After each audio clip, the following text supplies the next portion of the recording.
Hey everybody, this is Kim. Good morning. It's Saturday. I'm going to get ready to work on the K1600 GT.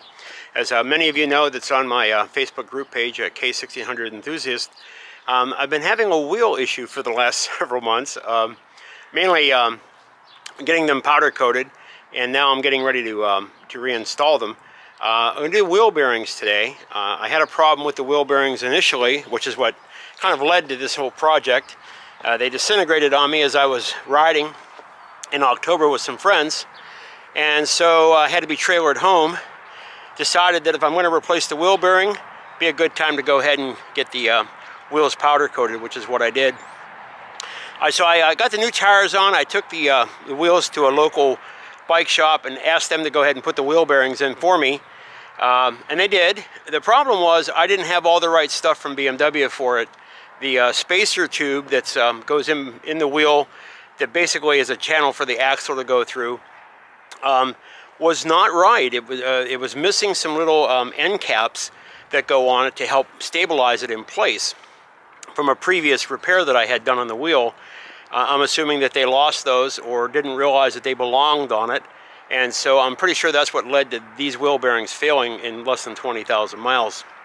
So I decided, since I've got to pull the wheel bearings off that I just had installed because I couldn't get the axle to go through, and I had to order all these parts from Bob's BMW, I just go ahead and attempt to do all this myself. Now, for a lot of you, that may seem ridiculous, right? If you spend that kind of money on a BMW, why on earth would you do all of your own work on it like that? Go have a professional do it, and I don't disagree with that. But as someone that's been building bicycles for several years, I have a lot of complementary tools for this kind of work, and I'm really not concerned about doing the work and doing it right. So I want to video the entire process that I've been watching on YouTube videos, and of course reading in different manuals and seeing other people do on how the process works. And hopefully we're going to get this done correctly. And maybe along the way you'll learn something as well. It's not really hard to work on your own stuff, and when you can work on your own things and save some money, especially if you have a garage and tools or whatever, then why not, right? So we'll go ahead and in the tiny garage here now, which is really just a 10 by 12 shed that I've got, and we'll get started. See you in there. So now we're in the tiny garage. We've got the wheel in front of us, got the wheel bearings I'm going to talk about how to remove them and how to put them, put the new ones in. Now, I'm pretty certain the reason that my original bearings were destroyed was because of this right here. This is a spacer tube. This is what they always talk about when you see those videos. Don't forget to put this in, and some people do, and they video it anyway. In my case, this was put in by a place in Ohio when I sent the wheel in to have it straightened a few years back. I had hit a piece of metal on the highway and it put a pretty good sized dent in the wheel. Now, they did a wonderful job of straightening it. They painted it the wrong color, which I wasn't real happy with, but I figured, well, it's all kind of, you know, hidden anyway, so nobody's going to look and see, hey, that one's gray and that one's black.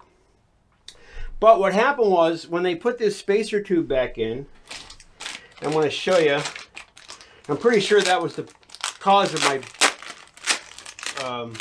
wheel bearing disintegrating, which I'll post up a picture on this video with that. This is what it's supposed to look like. This is the one. It's got these little spacer tube washers. I'm sure they're not called washers, but these go on the end, and this is what holds it in place so it doesn't rattle around in there. Well, this was in there like this, so all this time it's been rattling around in there, and at some point, I'm pretty sure that's what caused my bearings to fail. Now, the other problem is, when I put the new ones in, I had a place locally put them in because I had to mount the tires as well. And they said, yeah, we can put your bearings in, no big deal. Well, because I didn't know about this, I gave them this, and they put it in. And when they did, I wasn't able to get the axle to go through. It literally wouldn't line up. It was just enough off that I could get it in one way, which was actually the wrong direction, and the correct direction, it wouldn't fit. It wouldn't go in. And I had a hell of a time trying to figure out why that was happening until I found out that I was missing these right here. So with that being said, I now have another set of bearings in here that I basically have to remove because I kind of destroyed them trying to get them out the first time. So I have new bearings. They're in the freezer right now, getting nice and cold, so we can put them in here. And I'm going to show you the process for that with a few different tools that you can use to make it fairly simple. In the meantime, I'm going to show you how to get the bearings out with a bearing puller that I bought on Amazon. So give me 1 second to get that set up, and I'll show that to you. Here's the bearing. I'm going to set it up on a couple of blocks right here so that I can use this tool. Now here's the tool that I bought. It's by a company called Pit Boss. Yeah, Pit Posse, sorry. And so what it is a series of these inserts that go in to it like that, and then you pound this large metal stake into it, and that expands it, and then you beat it out, and that's what supposedly knocks the bearings out. It does work. I won't say that it won't work, but I did have one. The other one was fairly stubborn the first time I took it out, so I ended up having to actually use a chisel and a 3-pound hammer and just kind of knock around it until it finally got to the point where I could knock it out. So with that being said, I'm going to show you the proper way to do it. Hopefully this. Let me grab a small hammer. And really, we can do this from either side, so I'll just show you on this side and I'll flip it around so you can see it. So basically, we're going to knock that in, turn it around, take this device right here. As you can see, it's flat on the ground. Gonna make this fit in here. Well, I can see the edge. There it is. All right, and then we're going to need something with a little more oomph than that.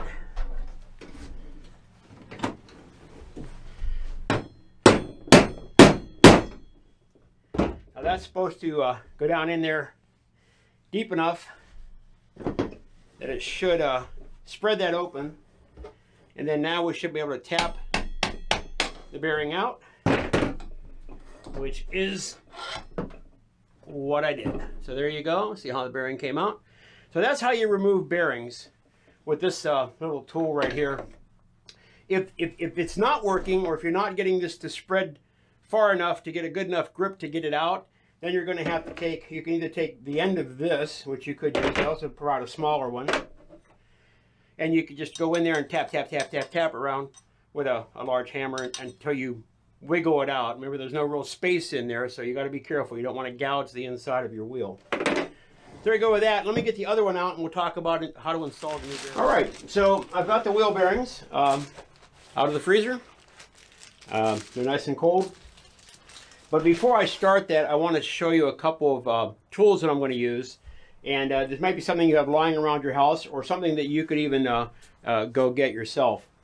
Now, a lot of guys recommend using a threaded rod and some large washers that are small enough to fit through the opening, but big enough to cover the wheel bearing. And by having a threaded rod on both sides, as you tighten it up, it pulls the wheel bearing in. And that's really probably the best process. You really don't want to be beating these in. I did buy a kit, but I don't have it here. I have it at the other garage where my bike is. There's a series of concentric weighted circles that you can put over top of it, and then bang, bang, bang, and bang it in there. And of course, you know, that can work. You don't want to get it in there on an angle at all. You want to make sure that you're flush all the way through the process, because that can lead to premature wheel bearing failure. So let me show you a couple of the things that I'm going to use today, or things that I want to recommend that you can use as well. If any of you have a Mark Parnes static wheel balancer like I do, this is a tool that you could actually use for this process. But you wouldn't use the actual Mark Parnes rod per se. You would just use this device here with a threaded rod through it, and then you would cap it off with a washer and a nut.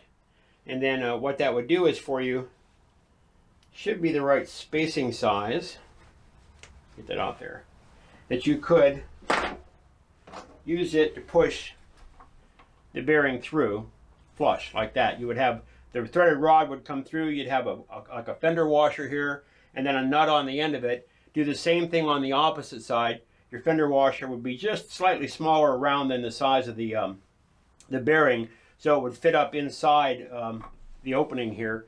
And there's a lip inside of here. I don't know if you can see this or not. There's a lip right here, so the fender washer would stop there, and as you crank this side of it, it would pull the bearing in from the other side. Then you just reverse that process. You could also just use fender washers if you wanted to, and a threaded rod. I've seen that process as well. But if you do want a Mark Parnes balancer, you kind of have some of the stuff already available to you to do that. Now for me, I've got this beautiful looking piece of equipment right here. This is from a company called Park Tool. And Park Tool makes tools for the bicycle industry. And I used to do a lot of bicycle repair or bicycle building. And I've done repair as well, because it's pretty much the other half of it. But I bought this because you use this for putting in bearings on headsets, right? Top and bottom of a head tube on for steering on a bicycle. Or you can use it for putting on a bottom bracket. And so what it does is it just pulls in both sides and allows you to get it flush. It pulls them flush and pulls them at the same time all the way in. So this is the tool that I'm going to use to do this. And so let me get it set up and I'll be back. Okay, so fortunately on this tool that I'm using, this spacer is adjustable back and forth, and it comes off. On the other end of it, you've got this crank handle, which gives you plenty of room for turning the bearing into place. So I have my my spacer here. You can see how well that fits on that.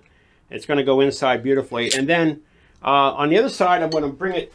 I have the other one here inside the wheel. So what I'm going to do now is I'm going to take this and put it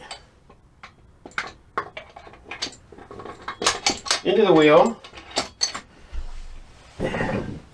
I take this device and stick over it and clamp it in best I can. And then, so you can watch the process. You know, hopefully you can watch the process. All right then. So now I'm going to slowly turn this, making sure that my bearing is flush in the wheel.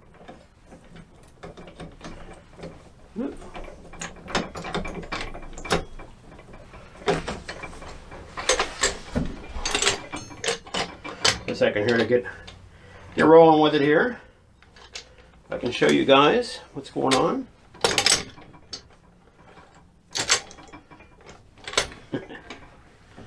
All right then. So now I'm tight here. I'm good. And if you look here, I don't know if you can see this very well, but we have a nice flush fit right here. And so now I'm just going to just turn this. As I turn this, it should pull my bearing in, which is what it's doing. So, I had to make a slight minor adjustment there on the side. It was going in because of the way I'm having to do this, because the tires, you know, kind of hard to hold on to. I had to do a few little taps on the side to get it to be completely flush. And now I can just turn the bearing in. Easier said than done. All right, so once I made sure it was square and got it fully inserted, I used the opposite end. Now there is the tool that I was telling you about that I bought that I don't have with me is similar to this, but it's just a big round solid block in various sizes, and you use it to do what I'm doing here, which is pounding this down in. So it's now flush with that inner race piece right here. So we should be good for that one. Now the next one is going to be a little simpler because of the fact I can use I can use this bearing on this side and help push it into the other end. So that being said, that bearing is in and it's good. All right, now comes the part where we got to take our new tube and set it inside. And if you see here, let me take this off and show it to you. We have the race. See how that holds it in place now? Where before it didn't have that, so that thing was just free floating around in there. So that's the importance of having the spacer for the spacer tube, basically, in order to make sure that that's flush. Now we can go ahead and bring the other bearing into the to the wheel. There we go. All right, good. Yeah. So on this one here now, I didn't need to use this on this side because I've already got the bearing in. I don't want to pull on that bearing anymore. I want to pull on the outer surface of the wheel at this point, which is what I'm going to do here now. Make sure that we got this squared up. Looks pretty good.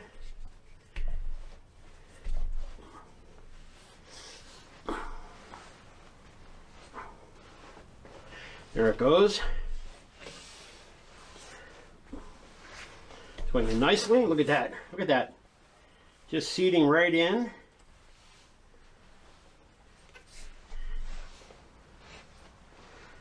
Once it gets to the end, it should stop, which it did.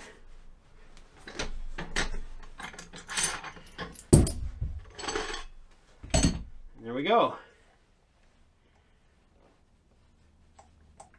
Just a tiny little bit of movement in that spacer, and what I've read is that's supposed to be that way. It might be just a little too much, so now I'm going to go back in and pull on both of them together, and this should flush them up a little bit better in there. It's kind of hard to work with.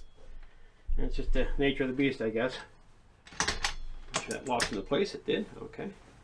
And now, since the tool is actually inside the wheel, I can just tighten, tighten, tighten. Oh, and that feels like it's there.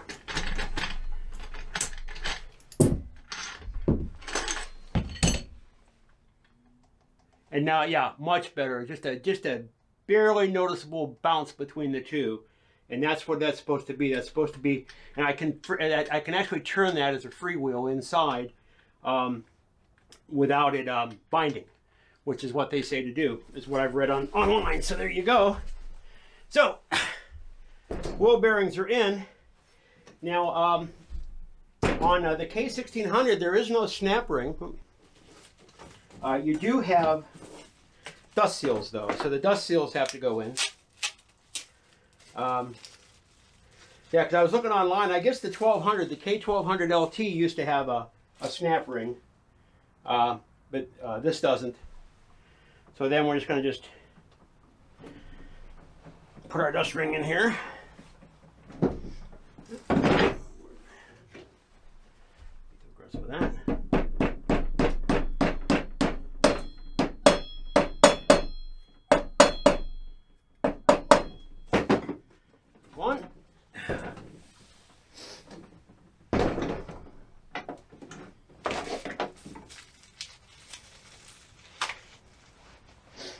And it's open on one side. That's going to be your bearing side. Put that in there. All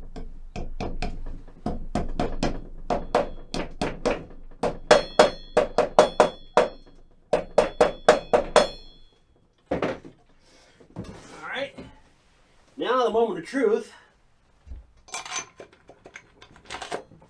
Axle goes in that way. And it goes in that way. So a success. There you go. So I hope that helped you guys out. I hope you saw that it's not anything as perilous as you might think. Having the right tool does help though. Like I said, you can use the, pardon me just for a second. You can use the tool that I bought that's got the round weights. I mean, they look like big round barbell weights basically. And put them on there and use a good hammer, a good like 3-pound sledge, and tap them in. That will work, no doubt. That's the whole point of why they sell the tool. You can do a threaded rod with a big fender washer, or even use the things off of your Mark Parnes balancer. Well, not those. Use these off your Mark Parnes wheel balancer if you've got a Mark Parnes wheel balancer. Or if you're like me, and used to do bicycle repair, then you can use your Park tool headset tool and bottom bracket tool, which this is a beautiful tool. I bought this for $145. I built 6 bikes. So I got my money's worth out of it, even though it's an expensive tool, but it's just a very well-made tool, as you can see. And in this case, it was spot on for doing this. So now in a couple of months, I'm going to do the ones on my R80. It has front and rear bearings. And I'll be very confident because I know that this process works. So there you go, guys. Take care. If you like what you saw, hit the like button. Subscribe to my channel. I've got other videos that may or may not be of interest to you, but if they are, let me know. Any comments, let me know those as well. Thanks, guys. Bye-bye.